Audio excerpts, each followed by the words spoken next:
رمضان مقدس وہ مبارک اور متبرک مہینہ ہے جس میں اللہ رب العزت نے قرآن حکیم کا نزول فرمایا اور روزوں کو فرض کیا۔ قرآن پاک میں رمضان کی عظمت و فضیلت کی 3 وجوہات بیان کی گئی ہیں۔ نزول قرآن یعنی اس مہینے میں قرآن پاک نازل ہوا۔ لیلۃ القدر یعنی اس مہینے میں ایک رات ایسی مبارک ہے جو خیر و برکت میں 1000 مہینوں سے زیادہ بہتر ہے۔ فرضیت صوم یعنی اس مہینے کے روزے مسلمانوں پر فرض کیے گئے ہیں۔ انہی فضائل کی بنا پر نبی کریم صلی اللہ علیہ وسلم نے اسے شہر اللہ یعنی اللہ کا مہینہ کہہ کر خدا کی طرف نسبت کا شرف بخشا ہے اور اس کو تمام مہینوں سے افضل قرار دیا ہے۔ یعنی رمضان کے مہینے میں چھوٹی سے چھوٹی نیکی پر بڑے سے بڑا ثواب دینے کا اللہ تعالیٰ نے وعدہ فرمایا ہے، اس لیے کہ قرآن کہتا ہے، اللہ تعالیٰ کا ارشاد ہے وَلَسَوْفَ يُعْطِيكَ رَبُّكَ فَتَرْضَىٰ، اے میرے پیارے حبیب آپ اپنی امت کے لیے رنجیدہ مت ہوئیے، میں عن قریب ایسی جو ہے چیزیں ان کو عطا کروں گا کہ آپ اس سے راضی ہو جائیں گے۔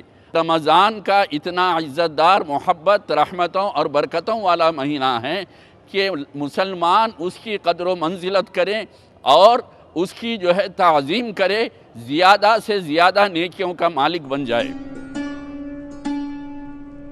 ابتدائے رمضان کے ساتھ ہی اس کی رونقیں و برکتیں قابل دید ہوتی ہیں۔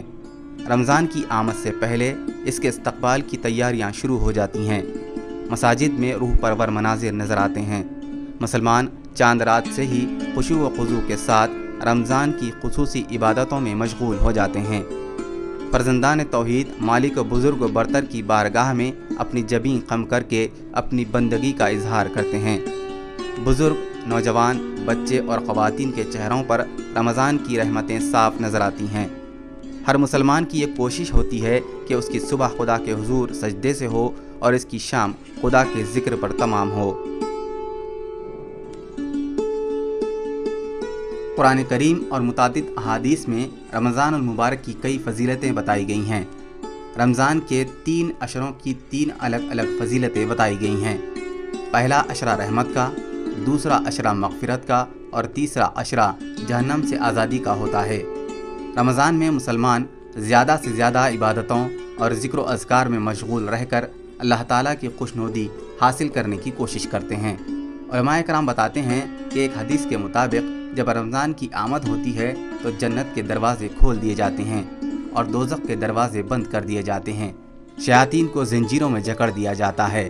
مسلمان گناہوں سے بچنے کی کوشش کرتے ہیں اور توبہ و استغفار کے ذریعے اللہ تعالیٰ کو راضی کرنے کی کوشش کرتے ہیں، اور اللہ تعالیٰ مسلمان کی ہر نیکی کے بدلے کئی گنا زیادہ اس کا اجر عنایت فرماتا ہے۔ کہ جب رمضان کے پہلے عشرے کی پہلی رات آ جاتی ہے تو اللہ سبحانہ و تعالیٰ شیاطین کو اور سرکش جنوں کو جکڑ دیتے ہیں، دوزخ کے دروازے بند کر دیے جاتے ہیں، کوئی دروازہ اس میں سے کھلا چھوڑا نہیں جاتا، جنت کے سارے دروازے کھول دیے جاتے ہیں، کوئی دروازہ اس میں سے بند نہیں رکھا جاتا، اور پھر ایک ندا دینے والا اللہ کی طرف سے ندا دیتا ہے کہ خیر کی طرف آنے والے اپنے قدم آگے بڑھا لے اور شر کی طرف آگے قدم بڑھانے والے تو رک جا اور آگے مت بڑھ۔ اور اللہ سبحانہ و تعالیٰ اس عشرے میں بہت سے لوگوں کی مغفرت فرماتے ہیں، اور یہ رمضان پاک کی ہر رات میں اس طرح اللہ تعالیٰ کی طرف سے فیصلے ہوتے ہیں۔ ناظرین محترم، اس حدیث پاک میں بیان کیا گیا ہے کہ شیاطین قید کر دیے جاتے ہیں۔ اس سے مقصود و مراد یہ لیا گیا ہے کہ اصل میں ایمانی جو کیفیات ہیں وہ رمضان پاک میں بڑھ جاتی ہیں، لوگ خیر کی طرف مائل ہوتے ہیں، شیطانی و طاغوتی قوتیں خود بخود کمزور پڑ جاتی ہیں، اور اس طرح جب بندے اللہ کی طرف رجوع رہتے ہیں اور اللہ تعالیٰ کو منانے اور راضی کرنے کے لیے آنسو بہا لیتے ہیں، توبہ و استغفار کر لیتے ہیں، تو ظاہر ہے اللہ کی رحمت کو جوش آتا ہے، اور ایسے رحمت والے مہینے میں اللہ کی رحمتوں کا نزول ہوتا ہے اور جنت کے دروازے کھول دیے جاتے ہیں۔ کہ معنی مفہوم یہ ہے کہ اب یہاں صرف رحمت ہی رحمت کا تذکرہ ہے، زحمتوں کا کوئی سوال نہیں ہے، اس لیے دوزخ کے دروازے بھی وہاں بند کر دیے جاتے ہیں، اور یہ پہلا عشرہ گویا انسانیت کے لیے رحمت کا عشرہ ہے۔ رحمت شروع کے 10 دنوں میں اللہ کی جانب سے برستی رہتی ہے، لیکن جب دوسرے عشرے کا آغاز ہوتا ہے تو اللہ کی عنایت اور اس کی رحمت اتنی آگے بڑھ چکی ہوتی ہے کہ اب اللہ کے وہ بندے جو اپنے گناہوں کی بدولت، اپنی غلطیوں کی وجہ سے، اپنی کوتاہیوں کی بنا پر گناہ کا بوجھ اپنے سر پہ لادے ہوئے ہوتے ہیں، اللہ تعالیٰ ان کو اس ماہ مبارک کے اس دوسرے عشرے کی برکت سے ان کو معاف فرماتا ہے۔ یہ سراپا 10 دن مغفرت کے ہیں، اس کی ہر شب میں، اس کے ہر دن میں اللہ تعالیٰ اپنے بندوں کے گناہوں کو معاف کرتا ہے، معافی کا پروانہ عطا کرتا ہے۔ رات کے آخری عشرے میں اللہ کی طرف سے رات کے آخری پہر میں اللہ کی طرف سے اعلان ہوتا ہے کہ کون ہے اللہ کا وہ بندہ جس نے گناہ کیے ہوں اور وہ اللہ سے معافی مانگے اور اللہ تعالیٰ اس کو معاف کر دے۔ فرشتہ اعلان کرتا ہے کہ اے نیکی کے چاہنے والے آگے آ اور اے برائی کے چاہنے والے پیچھے جا۔ تو لوگوں کو چاہیے کہ اس دوسرے عشرے کے ہر موقع پر، ہر وقت، ہر نماز کے موقع پر اور جب بھی اللہ تعالیٰ توفیق عنایت فرمائے اپنے گناہوں کی معافی چاہیں اور اللہ تعالیٰ سے اپنی بخشش کرا لیں۔ اس دوسرے عشرے کی ایک خاص بات یہ بھی ہے کہ آخری عشرے میں اعتکاف اللہ نے مسنون بنایا ہے۔ اس اعتکاف کی تیاری اور اس کے لیے پلاننگ، اس کے لیے منصوبہ سازی بھی یہ دوسرے عشرے میں کرنی چاہیے تاکہ محلے کی ہر مسجد میں اور اللہ اس بات کی توفیق دے کہ ہر گھر کے لوگ اعتکاف کی سنت کو ادا کر سکیں۔ اللہ تعالیٰ دوسرے عشرے کی اسی طرح قدر کرنے کی توفیق عطا فرمائے جس طرح پہلے اور تیسرے عشرے کی توفیق کی قدر عطا فرماتا ہے۔ روزہ اسلام کے 5 بنیادی ارکان میں سے ایک اہم رکن ہے۔ قرآن اور حدیث میں نہ صرف روزہ رکھنے کا حکم دیا گیا ہے بلکہ اس کے آداب و احکام بھی بتائے گئے ہیں، اور جو کسی عذر کے بغیر رمضان کے روزے نہ رکھے وہ سخت گنہگار ہے۔ روزہ ایک ایسی عبادت ہے جس کا اجر خود اللہ تعالیٰ دینے والا ہے۔ روزے کے بے شمار فضائل بتائے گئے ہیں۔ روزہ صبح صادق سے غروب آفتاب تک صرف بھوکا پیاسا رہنے کا نام نہیں بلکہ روزے کی حالت میں مسلمان جھوٹ، غیبت، بغض و کینہ، غرض ہر گناہ سے بچنے کی کوشش کرتے ہیں۔ روزے کا حقیقی مقصد یہ ہے کہ آدمی میں تقویٰ پیدا ہو۔ تقویٰ دراصل اس اخلاقی جوہر کا نام ہے جو خدا کی محبت اور خوف سے پیدا ہوتا ہے۔ اللہ تعالیٰ اپنے کتاب پاک میں فرماتا ہے یا ایھا الذین آمنوا کتب علیکم الصیام کما کتب علی الذین من قبلکم لعلکم تتقون، کہ اے مسلمانوں تم پر روزہ ایسے ہی فرض کیا گیا جیسا کہ اگلی امتوں پر، پچھلی امتوں پر مقرر کیا گیا۔ روزے کا مقصد اللہ تعالیٰ نے اس آیت میں بھی بیان فرما دیا، وہ یہ ہے کہ لعلکم تتقون، تاکہ کہ تم تقوی اور پرہیزگاری کی زندگی اختیار کرو۔ تو در حقیقت روزہ نام ہے نفس کو شائستہ بنانے کا، نفس کو مہذب بنانے کا، اور تاکہ وہ نفس اس کی سعادت مندیوں کی طرف رجوع ہو اور اس کی بلندیوں کی طرف اس کو متوجہ کرے، تاکہ وہ زمین پر اللہ تعالیٰ کا نائب بننے کی صلاحیت رکھے، جو کہ رب العالمین ہے۔ وہ روزہ رکھ کر رب العالمین کا خلیفہ بن جاتا ہے اور اس کا نائب بن جاتا ہے اور وہ مالک الملک بن جاتا ہے۔ تو حقیقت میں روزہ نام ہے خواہشات نفسانی کے اور کھانے پینے کی چیزوں سے ایک وقت مقرر سے وقت مقرر تک بچ جانے کا نام ہے، شہوتوں سے بچنے کا نام ہے۔ اور حقیقت میں روزہ تقوی کا ایک وسیلہ ہے، اللہ سے خوف کا ایک وسیلہ ہے، اور نفس کو بری خواہشات سے، بد اخلاقیوں سے بچانے کا نام ہے، جیسے جھوٹ بولنا ہے، دھوکہ دینا ہے، جھوٹ بولنا ہے، اور غیبت کرنا ہے، چغل خوری کرنا ہے، اور لوگوں کو تکلیف دینے میں کوشش کرنا ہے۔ ان ساری چیزوں سے بچنے کا نام روزہ ہے۔ روزہ جسم کی علاج کا ایک بہترین اور مؤثر ذریعہ ہے، اسی طرح روزہ ہماری روح کی بیماریوں کا بھی معالج اور ڈاکٹر ہے۔ مگر اللہ تبارک و تعالیٰ نے جس خاص مقصد کے لیے روزہ رکھنے کا حکم دیا ہے اس کا ذکر کرتے ہوئے فرماتا ہے لعلکم تتقون، تاکہ تم اللہ سے ڈرنے والے بن جاؤ۔ اللہ سے ڈرنا انسان کی ایک ایسی صفت ہے کہ اگر انسان اس صفت کو حاصل کر لے تو وہ کبھی بھی گناہوں سے قریب نہیں ہو سکتا ہے، کبھی اس کے ذریعے کسی کو دکھ اور تکلیف نہیں مل سکتی ہے۔ چنانچہ تقویٰ جو ہے یہ روزے کا سب سے بنیادی اور اہم مقصد ہے۔ اس کے علاوہ بھی یہ عبادت بہت سارے اہم مقاصد پر مشتمل ہے۔ روزے کا ایک مقصد یہ بھی ہے کہ ہمیں روزہ مساوات کی تعلیم دیتا ہے۔ جب انسان بھوکا ہوتا ہے تو خواہ اس کے اکاؤنٹ میں کتنی ہی بڑی رقم کیوں نہ ہو، اس کے جیب میں کتنی ہی دولت کیوں نہ ہو، مگر بھوک کی ایک ایسی کیفیت ہوتی ہے جس میں تمام روزے دار مساوی ہو جاتے ہیں۔ اس طرح اللہ تبارک و تعالیٰ روزے کے ذریعے ہمیں مساوات اور برابری کا درس دیتا ہے۔ روزہ اسلام کا ایک اہم رکن ہے، فریضہ ہے۔ اسلام میں روزہ جس طرح فرض ہے، اسلام سے پہلے جو امتیں گزری ہیں ان میں بھی روزہ فرض تھا۔ روزے کے صرف 3 ارکان ہیں، اگرچہ کہ بڑی بڑی کتابیں اس پہ لکھی گئی ہیں، لیکن خلاصے کے طور پہ صرف 3 ارکان ہیں: کھانا، پینا اور جماع سے ایک مقررہ وقت میں رکے رہنے کا نام روزہ ہے، اور اللہ کے لیے روزہ رہنے کی نیت کرنا ہے۔ انسانوں میں اور جانوروں میں یہ 3 صفات مشترک ہیں۔ جانور کھاتے ہیں، پیتے ہیں، جماع کرتے ہیں، ان پہ کوئی ذمہ داری نہیں ہے۔ انسان میں بھی یہ 3 صفات پائی جاتی ہیں، لیکن انسان میں جانوروں کے علاوہ جو صفت ہے وہ ملکوتی صفت ہے، وہ فرشتوں کی صفت ہے۔ فرشتے کھاتے نہیں ہیں، پیتے نہیں ہیں، جماع نہیں کرتے ہیں، جو رو بچہ ان کو نہیں ہے، وہ بیوی آل اولاد والے نہیں ہیں، ان کی غذا تسبیح ہے۔ طبی نقطہ نظر سے بھی روزے کے کئی فائدے بتائے گئے ہیں۔ میڈیکلی جو ہے روزے کی جو اہمیت ہوتی ہے وہ یہ ہے کہ انسان کو ایک قسم کا بایولوجیکلی اسے ریسٹ ملتا ہے، اس کے سارے سسٹم کو ریسٹ ملتا ہے۔ موسٹ امپورٹنٹلی یہ ڈائبٹیز کے پیشنٹس کے لیے حالانکہ ڈیبیٹیبل ہے، لیکن یہ بتایا گیا ہے through reliable sources and through practical experiences لوگوں نے یہ محسوس کیا ہے کہ شوگر لیولز ان کی کافی کنٹرول میں آ جاتی ہیں ڈیو ٹو فاسٹنگ یعنی کہ روزہ۔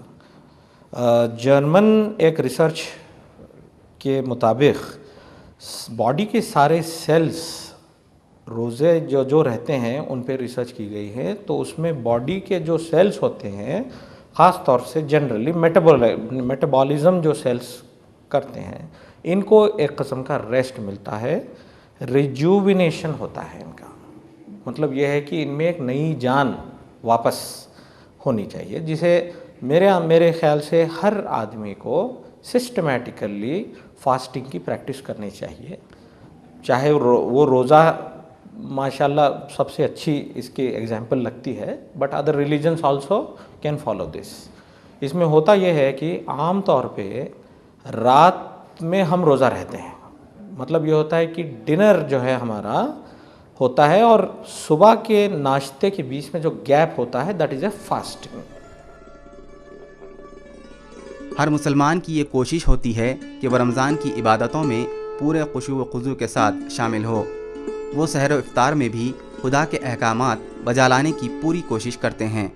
رمضان المبارک کا مہینہ ایک ایسا مقدس مہینہ ہے جس میں سارے مسلمان عبادات میں مشغول ہو جاتے ہیں، اور اللہ کا بڑا کرم ہے کہ رمضان کے مہینے میں ہر لمحہ ایک لمحے کی عبادت کا ہمیں فیض حاصل ہوتا ہے۔ لوگ جب صبح سحر کرتے ہیں تو اللہ پاک کی رحمتیں ہمارے ساتھ افطار تک ہو جاتی ہیں، اور جیسے افطار کا اختتام ہوتا ہے لوگ تراویح کے لیے نکل جاتے ہیں، اور یہ سلسلہ یکم رمضان سے اور شوال کی چاند رات تک چلتا ہے۔ رمضان مبارک کا مہینہ اللہ کے فضل و کرم سے مقرر نصیب ہوا ہے، تو اسی لیے اب ہم سب لوگ اس سال یہ کوشش کر رہے ہیں کہ الحمدللہ قلب مطمئن ہے کہ پچھلے سال جس طریقے سے رمضان گزرا ہے اس سے بہتر انشاءاللہ یہ رمضان گزرے گا۔ رمضان نیکیوں کا موسم بہار ہے۔ اللہ تعالیٰ اس مقدس مہینے میں ایک نیکی کا اجر 70 گنا زیادہ عطا فرماتا ہے۔ اس مہینے میں مسلمان سنتوں کے ساتھ ساتھ نوافل کی ادائیگی بھی کثرت سے کیا کرتے ہیں۔ کچھ لوگ بغیر سحری کے روزہ رکھنے کو اپنی شان سمجھتے ہیں، جبکہ سحری کھانا رسول اکرم صلی اللہ علیہ وسلم کی سنت ہے۔ نبی کریم صلی اللہ علیہ وسلم نے فرمایا، تم سحری کرو اس لیے کہ سحری میں یقیناً برکت ہے۔ سحری کھانے کی بڑی فضیلتیں بیان کی گئی ہیں، اسی طرح افطار کی بھی فضیلت بیان کی گئی ہے۔